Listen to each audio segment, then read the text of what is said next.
ख्याति Vyas from JMP English Medium, Saraswati Group of Education.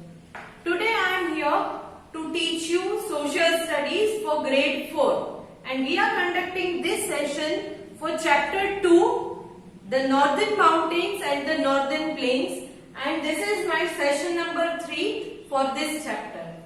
So before we take up this session 3, let me recall the previous chapters. Okay? पहले के chapter में हमने क्या पढ़ा था, एक बार ये हम जान लेते हैं. Firstly, the Northern Mountains. Northern Mountains क्या है? Towards the north side of India, we are having so many mountains which are the Himalayas. Okay? And these are called the Northern Mountains. These are called Northern Mountains because they are located towards the north. North में इसीलिए Northern Mountains कहते हैं. Okay? Now, the length of these mountains is 2,400 kilometers. That is from Jammu and Kashmir to Arunachal Pradesh. Jammu Kashmir से लेकर अरुणाचल प्रदेश तक की जो length है वो 2,400 किलोमीटर्स है and width is 200 kilometres to the east. East में 200 किलोमीटर है और जम्मू कश्मीर के साइड में मतलब towards the west it is 500 kilometre. Then we also study 3 parallel ranges. इन माउंटेन्स में 3 पैरेलल रेंजेस जाती है, 3 parallel ranges. Which are they? Yes, the Himadri, the Himachal and the Shivalik range. Himadri range, Himachal range and Shivalik. Himadri range is also called the Greater Himalayas.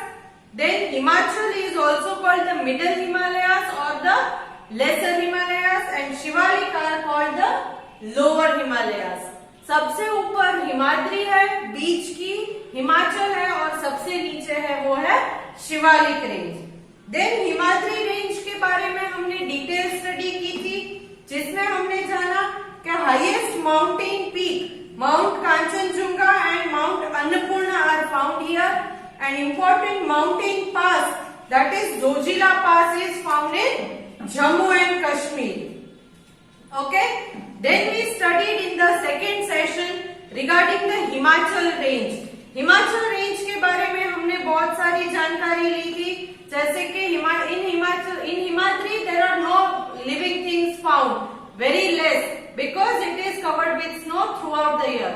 But in Himachal there are many beautiful valleys such as Kashmir, Kulu, Kangra, and then some hill station, beautiful hill station like Mussoorie, Nainital, Almora and Darjeeling. Then we also studied जैसे कि हिमाद्री में जोजिला पास था Jammu and Kashmir में, वैसे ही Rohtang pass is in Himachal Pradesh and it is very important mountain pass located here. Then we studied about the Shivalik range. Shivalik range के बारे में डिटेल स्टडी हमने सेकेंड सेशन में की थी in which we learn that it is the southernmost range. Okay, and the mountains are actually hills. They are not so high. ये hills से भरा है, mountains नहीं है ज्यादा. Then terrace farming is important in this Shivalik range. Terrace farming बहुत important है Shivalik range में. Terrace farming मतलब क्या है?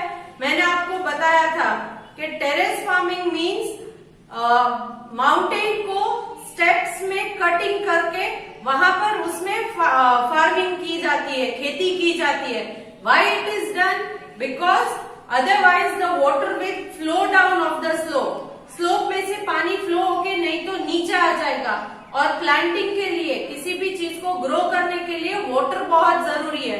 अगर वाटर फ्लो होके स्लोप में से नीचे आ जाएगा तो पौधों को मतलब these plants will not get water if it flows down. So they cut these mountain into steps. Okay, that is called terrace farming. Then the region of to the south of Shivalik range is called Tarai. Region to the south of Shivalik range. Shivalik range से जैसे जैसे नीचे आते जाओगे towards the south आओगे तो उस region को तराई कहते हैं. तराई मतलब from where the mountains start or from where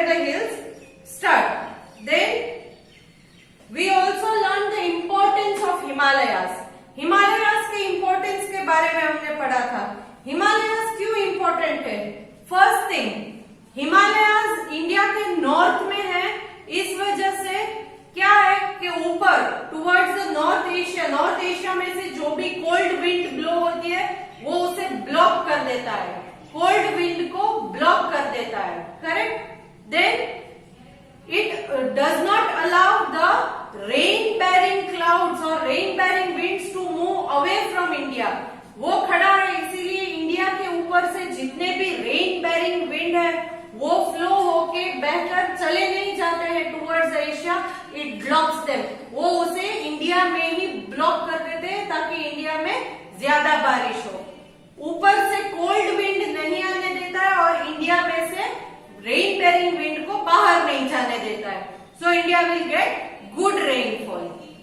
then we also get many things like timber, then medicinal plants and resin। ये हमने पढ़ा था। timber means लकड़ी, timber wood that we use for bathing and making things, furniture बनाने के लिए, building बनाने के लिए। बिल्डिंग मतलब आप जो आपने बिल्डिंग के विंडोज है तो विंडो सील अगर देखोगे तो वो वुड के बने होते हैं, तो ये सब। Then doors and all you find wood in that. So these northern mountains are having many forests, thick forests, and it is also having variety of wild animals। तो इस वजह से टिम्बर यहाँ मिलता है, टिम्बर मतलब लकड़ा। देन मेडिसिनल प्लांट्स, बहुत सारी ऐसे प्लांट्स है, ऐसे हर्ब्स है जो मेडिसिन में हम यूज करते हैं। देन रेजिन, रेजिन क्या है? A sticky substance that is produced by some tree and is used for making medicine, varnish and so on। एक स्टिकी सब्सटेंस, एकदम चिपकने वाला सब्सटेंस है रेजिन। ये किस चीज में काम आता है? कुछ मेडिसिन बनाने में काम आता है ये sticky substance. Then it is also use as varnish. Varnish मतलब क्या? आपने लकड़ी का फर्नीचर अगर देखा हो तो फर्नीचर बनाने वाला कारपेंटर जब ये फर्नीचर बना के कंप्लीट कर देता है तब उसके ऊपर एक शाइनी मटेरियल लगाकर उसे एकदम पॉलिश करता है, इसको वार्निश कहते हैं। ये वार्निश है, ये रेजिन से बना है। Okay, so resin is a sticky substance used for making medicine, varnish etcetera. Okay, then main thing, main importance of Himalayas क्या है? सबसे important, yes, Himalayas provide water to many rivers and hence help the living beings to exist। So living things के लिए सबसे जरूरी है water, और ये वाटर जो है वो हिमालयास में जो स्नो है, okay, that is in Himadri range. Himadri range, so greater Himalayas में जो स्नो है वो मेल्ट होके ग्लेशियर बनते हैं। ग्लेशियर मतलब big masses of ice, big pieces of ice, बड़े बड़े आइस के टुकड़े बनते हैं। Then they further melt and it flows down. जब आइस मेल्ट होता है तो it becomes water and it flows down. ये ग्लेशियर जब फ्लो होते हैं and it further starts melting, converts into water and then it becomes a river. और ये रिवर जो है वो पूरे इंडिया में फ्लो होती है और पूरे साल इसमें से पानी हम लोग यूज करते हैं इन रिवर्स में। So these are the importance of Himalayas which we have already, this much session we have already covered in session 1 and 2. Now today we are starting with the northern plains। आज हम northern plains के बारे में पढ़ेंगे। northern plains में 3 important basin है, the Ganga basin, the Brahmaputra basin and the Satluj basin। the Ganga basin, the Brahmaputra basin and the Satluj basin। So let us start with the northern plains। Okay students, यहाँ पर मैंने एक India का map लगाया है जिससे it will be easier for me to explain to you regarding the northern plains। Firstly let me explain to you northern mountains यहाँ जम्मू कश्मीर से लेकर अरुणाचल प्रदेश यहाँ तक है। यहाँ जम्मू कश्मीर, यहाँ Arunachal Pradesh, so throughout northern mountains आते हैं। अब हम नॉर्दर्न प्लेन्स के बारे में पढ़ेंगे। The northern plains are located to the south of Himalayas. South of Himalayas means Himalayas के नीचे, हिमालयास के नीचे के हिस्से में आता है। Now they extend from Punjab in the west and Assam in the east.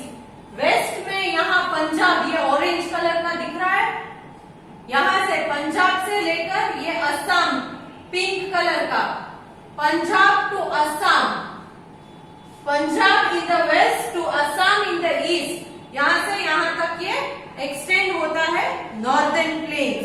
Okay, the east west extend of the plain is about 2400 kilometres.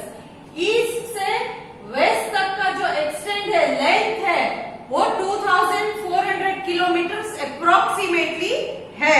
And they are about 150 to 300 kilometres wide.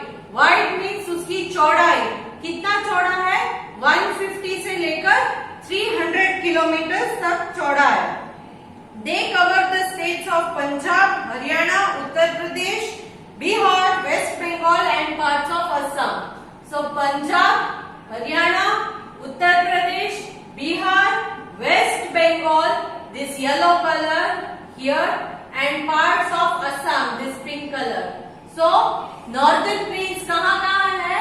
Punjab, Haryana, Uttar Pradesh, Bihar, West Bengal and parts of Assam.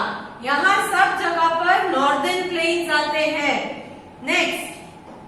The northern plains are flat level land. Northern plains, इसको plains क्यों कहते हैं? क्योंकि ये flat surface है, level land है, वहां पर mountains नहीं है, valleys नहीं है.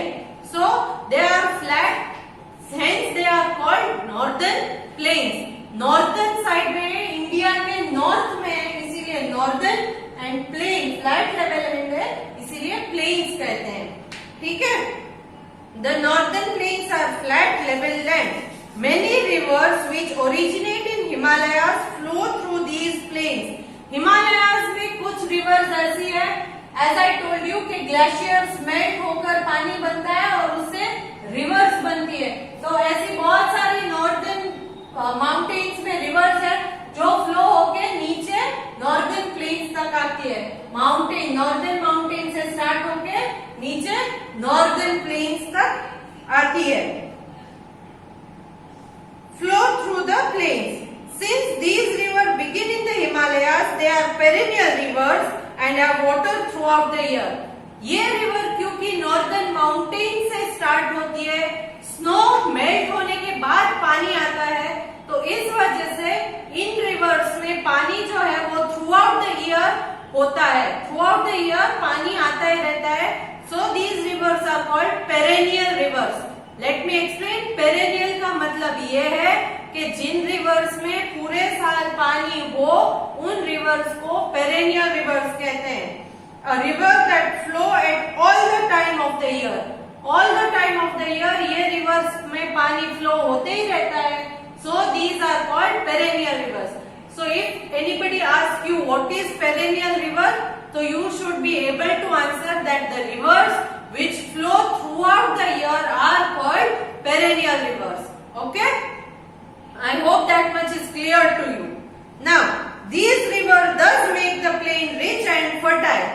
इस वजह से, क्योंकि इन रिवर्स में पानी पूरे साल होता है, तो उस वजह से जो नॉर्दर्न प्लेन्स का रीजन है वो बहुत फर्टाइल है. Fertile means good and suitable for growing crop. क्यों? क्योंकि आपने देखा होगा कि जब भी ऊपर से माउंटेन्स में से रिवर फ्लो होके या पानी फ्लो होके नीचे आता है, तो उस पानी के साथ सिल्ट मतलब स्मॉल पार्टिकल्स ऑफ सैंड और स्मॉल पार्टिकल्स ऑफ क्ले. ये छोटे छोटे जो पार्टिकल्स होते हैं, जैसा आपने देखा होगा बारिश की सीजन में जब बारिश का पानी फ्लो होता है, तो उसके साथ बहुत सारे कचरे या बहुत सारी डस्ट भी फ्लो होके आती है ना. यस, आपके घर में भी कभी कभी आपके जो घर का वरांडा है आगे का, वहां भी वो बहुत सारी सैंड या डस्ट आ जाती है. तो ये क्या है, रिवर के पानी जब ऊपर माउंटेन में से फ्लो होके नीचे आता है, तो उसके साथ ये सिल्ट भी फ्लो होके नीचे आता है. नीचे जब ये रिवर्स प्लेन्स में पहुंच जाती है, ऊपर से फ्लो होके नीचे प्लेन्स में पहुंच जाता है पानी, तो उसका फ्लो कम हो जाता है, थोड़ा स्लो डाउन हो जाता है. और इस वजह से ये सिल्ट जो है वो प्लेन्स में धीरे धीरे करके डेपोजिट, डेपोजिट मतलब जमना शुरू हो जाता है, ओके, वहां पर डेपोजिट हो जाता है। और ये सिल्ट बहुत अच्छा होता है किसी भी क्रॉप को ग्रो करने के लिए, hence it makes the plains very fertile. और इस वजह से ये रिवर्स जो है फ्लो होके नीचे आती है और नॉर्दर्न प्लेन्स बहुत फर्टाइल एरिया बन जाता है। Fertile area means good for growing crops, okay. Now an area watered by river and its tributaries is called basin, okay. A large flat area where small rivers join a large one. कोई भी flat area जहाँ छोटी छोटी नदियां इकट्ठा होके एक साथ बड़ा एक वाटर बॉडी में ज्वाइन होती है, तो उस रीजन को बेसिन कहते हैं। क्या कहते हैं? Basin. An area watered by river and its tributaries. Tributaries means एक रिवर में से अलग अलग छोटी छोटी स्ट्रीम्स निकलती है। स्ट्रीम्स तो नहीं कह सकते, स्ट्रीम से थोड़ी बड़ी होती है, मगर उसी रिवर का एक पार्ट होता है, तो इसको हम बोलेंगे ट्रिब्यूटरी, ओके। जहां पर रिवर ट्रिब्यूटरी सब इकट्ठा होके एक फ्लैट एरिया में और एक बड़े वाटर बॉडी में ज्वाइन होता है, तो इसको हम बेसिन कहते हैं। The northern planes can be divided into 3 basin. Northern plain को 3 बेसिन में हम डिवाइड करते हैं। मैंने पहले आपको बोल दिया था कि we are going to study about 3 important basin of the northern plain. Northern plain के 3 इंपॉर्टेंट बेसिन है। The Ganga basin in the centre, सबसे बीच में आएगा वो है Ganga basin. Brahmaputra basin in the east and Sutlej basin in the west. Centre में जो है वो गंगा बेसिन है, फिर towards the east it is eastern side में Brahmaputra basin and western side में Sutlej basin, okay. I hope this much is clear to you, okay. So now let us start with Ganga basin. सबसे पहले गंगा बेसिन के बारे में पढ़ते हैं।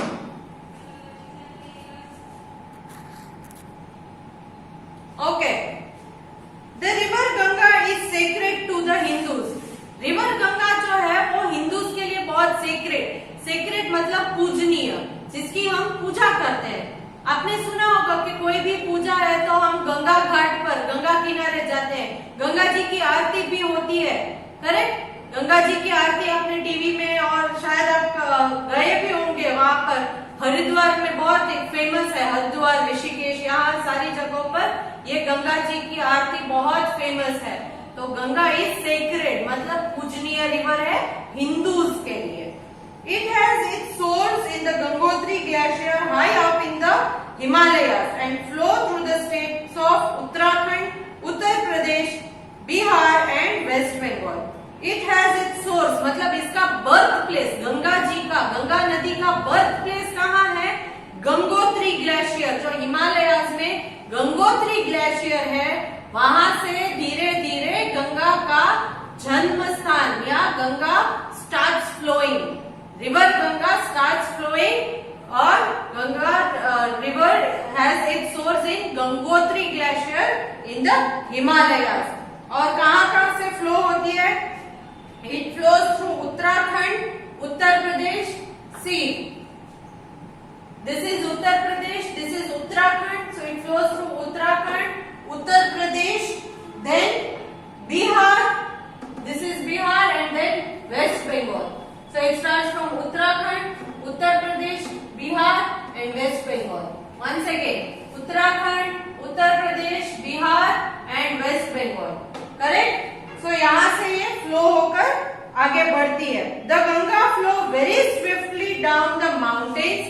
जब ये mountains में से नीचे flow होकर आती है गंगा नदी, तब ये बहुत swiftly मतलब बहुत फटाफट फ्लो होती है, क्योंकि स्लोप है, माउंटेन है, तो it flows very swiftly, very fast. The water में जो स्पीड है वो बहुत ज्यादा होती है। And enters the plain at Haridwar. फिर वो माउंटेन्स में से फ्लो होकर नॉर्दर्न प्लेन्स में कहा ज्वाइन होती है? हरिद्वार तक पहुंचती है। हरिद्वार है वो नॉर्दर्न प्लेन में आता है। सो माउंटेन से फ्लो होने के बाद सबसे पहले वो हरिद्वार में एंटर करती है। Haridwar is a plain. As it flow down the plain, it joins its tributaries. जैसे वो फ्लो होके नीचे आती है, वो अपनी ट्रिब्यूटरीज अलग अलग शाखाओं से ज्वाइन करती है. Tributaries means a river or stream that flow into large river or lake. River या स्ट्रीम होती है जो एक बड़ी नदी से आकर ज्वाइन करती है, उसे ट्रिब्यूटरी कहते हैं. छोटे छोटे स्ट्रीम या छोटी छोटी नदियां जो बड़ी एक नदी से ज्वाइन होती है, तो इनको ट्रिब्यूटरीज कहते हैं. The Yamuna is the most important tributary of Ganga and joins it at Allahabad. Ganga नदी की सबसे इंपॉर्टेंट ट्रिब्यूटरी है यमुना, और ये गंगा और यमुना दोनों कहाँ आकर मिलते हैं? They meet at Allahabad. Allahabad में गंगा और यमुना दोनों एक साथ आकर एक दूसरे से मीट करते हैं. दे जॉइन टुगेदर, मिक्स हो जाता है उनका पानी. This meeting point of two river is called Sangam. जहां पर ये गंगा और यमुना दोनों एक साथ आकर दे जॉइन, इस पॉइंट को संगम कहते हैं. Okay, it is called Sangam. Once in every 12 years, thousands of pilgrims gather here to celebrate Kumbh Mela. संगम में क्या होता है? 12 years में एक बार वहां पर कुंभ मेला लगाया जाता है, जहां पर हजारों श्रद्धालु आते हैं, हजारों पिलग्रिम्स आते हैं. ओके, आपने शायद टीवी में देखा होगा कुंभ मेला, करेक्ट? तो ये गंगा और यमुना का जो मीटिंग पॉइंट है, ज्वाइनिंग पॉइंट है, इसे संगम कहते हैं. 12 years में एक बार यहाँ पर कुंभ मेला लगता है. The eastern part of the plain receive more rainfall than the western part. इस प्लेन का ईस्टर्न पार्ट है, वहां पर ज्यादा रेन होता है. वेस्टर्न पार्ट में इतना नहीं होता है, थोड़ा कम होता है. Eastern part receive more rainfall. Most of the rainfall is received during the monsoon, that is June to September.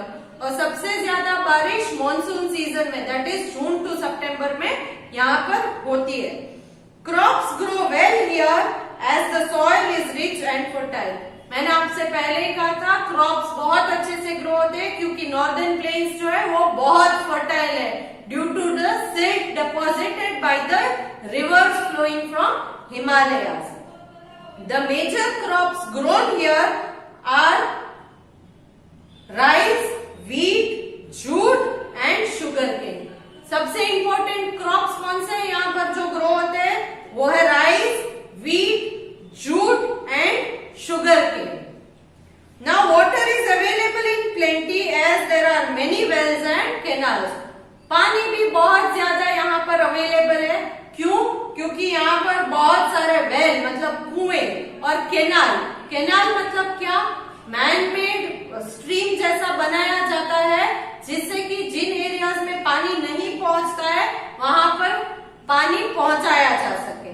तो इस एरिया में पानी बहुत ज्यादा है, कुएं और केनाल से भी बहुत सारा पानी पहुंचाया जाता है. The Ganga basin is the most densely populated part of India and is home to millions of people. Densely populated part of India है Ganga basin. Densely populated means बहुत सारे लोग यहाँ पर रहते हैं, बहुत सारा पॉपुलेशन है इस एरिया में. क्यों? क्योंकि millions of people यहाँ पर रहते हैं. Many important cities such as Rishikesh, Haridwar, Delhi, Agra, Kanpur, Allahabad, Ayodhya, Patna, Varanasi and Kolkata are located here. ये सारे के सारे इंपॉर्टेंट सिटीज हैं जो यहाँ पर सिचुएटेड है नॉर्दर्न प्लेन्स में या गंगा बेसिन में. सिर्फ नॉर्दर्न प्लेन्स नहीं बट गंगा बेसिन के आजू बाजू में जो इंपॉर्टेंट सिटीज है वो यही है. इन the east lies the Ganga delta. East में इस तरफ गंगा का डेल्टा है. डेल्टा मतलब क्या? A piece of land spread like triangle where a river branches into smaller parts before entering the sea. मतलब के डेल्टा मतलब एक रिवर जो है वो ट्रायंगल फॉर्मेशन में बन जाती है और उसकी अलग अलग ट्रिब्यूटरीज हो जाती है और फिर उसके बाद वो नीचे यहाँ सी मतलब यहाँ पर कौन सा सी आता है? Bay of Bengal. Bay of Bengal में ज्वाइन होने से पहले यहाँ पर वो एक डेल्टा फॉर्म में आ जाती है, उसकी अलग अलग ट्रिब्यूटरीज निकल के ट्रायंगुलर फॉर्म में बन जाती है रिवर फ्लो होके, तो it is called delta.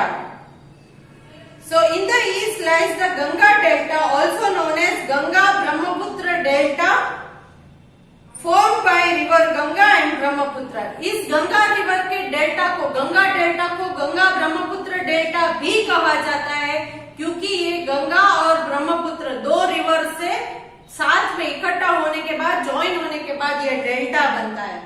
This is the largest delta in the world. पूरी दुनिया का सबसे बड़ा डेल्टा है ये गंगा डेल्टा या Ganga Brahmaputra delta. Here the river breaks into many smaller rivers before entering Bay of Bengal. यहाँ पर गंगा डेल्टा में जो रिवर है वो ब्रेक होने के बाद, ब्रेक मतलब उसकी अलग अलग स्ट्रीम्स निकलती है और अलग अलग स्ट्रीम्स निकलने के बाद वो ज्वाइन होता है बे ऑफ बंगाल में। So it breaks into many small rivers before entering Bay of Bengal. I hope this much is clear to you. So in today's session, we started with the northern plains. Then I explained there are three main basins: Ganga Basin, Brahmaputra Basin, Satluj Basin, and detailed study we had about the Ganga Basin. In my next session, I will teach you about the Brahmaputra Basin, the Satluj Basin, and the importance of northern plains. So I hope it is clear. I am sending a fill in the blanks based worksheet to you along with this video. Hope you will solve it by your own self. You can go through the PDF of textbook or